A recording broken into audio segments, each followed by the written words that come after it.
أعوذ بالله من الشيطان الرجيم. بسم الله الرحمن الرحيم. والذين يتوفون منكم ويذرون أزواجا يتربصن بأنفسهن 4 أشهر وعشرا، فإذا بلغن أجلهن فلا جناح عليكم فيما فعلن في أنفسهن بالمعروف، والله بما تعملون خبير. ولا جناح عليكم فيما عرضتم به من خطبة النساء أو أكننتم في أنفسكم، علم الله أنكم ستذكرونهن ولكن لا تواعدوهن سرا إلا أن تقولوا قولا معروفا، ولا تعزموا عقدة النكاح حتى يبلغ الكتاب أجله، واعلموا أن الله يعلم ما في أنفسكم فاحذروه، واعلموا أن الله غفور حليم.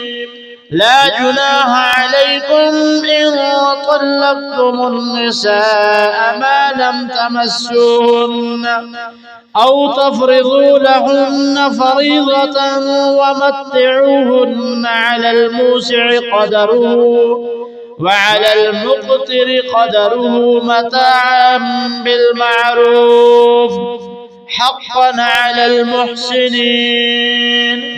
وإن طلقتموهن من قبل أن تمسوهن وقد فرضتم لهن فريضة فنصف ما فرضتم إلا أن يعفون أو يعفو الذي بيده عقدة النكاح، وأن تعفوا أقرب للتقوى، ولا تنسوا الفضل بينكم، إن الله بما تعملون بصير. حافظوا على الصلوات والصلاة الوسطى وقوموا لله كانتين. فإن خفتم فرجالا أو ركبانا، فإذا أمنتم فاذكروا الله كما علمكم ما لم تكونوا تعلمون. والذين يتوفون منكم ويذرون أزواجا وصية لأزواجهم متاعا إلى الحول غير إخراج، فإن خرجن فلا جناح عليكم فيما فعلن في أنفسهن من معروف، والله عزيز حكيم. وللمطلقات متاع بالمعروف حقا على المتقين، كذلك يبين الله لكم آياته لعلكم تعقلون. ألم تر إلى الذين خرجوا من ديارهم وهم ألوف حذر الموت فقال لهم الله موتوا ثم أحياهم، إن الله لذو فضل على الناس ولكن أكثر الناس لا يشكرون. وقاتلوا في سبيل الله واعلموا أن الله سميع عليم.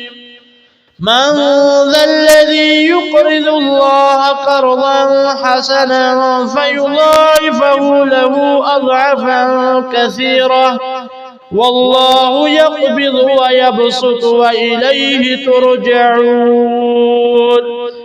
ألم تر إلى الملأ من بني إسرائيل من بعد موسى إذ قالوا لنبي له ابعث لنا ملكا نقاتل في سبيل الله قال هل عسيتم إن كتب عليكم القتال ألا تقاتلوا قالوا وما لنا ألا نقاتل في سبيل الله وقد أخرجنا من ديارنا وأبنائنا فلما كتب عليهم القتال تولوا إلا قليلا منهم والله عليم بالظالمين.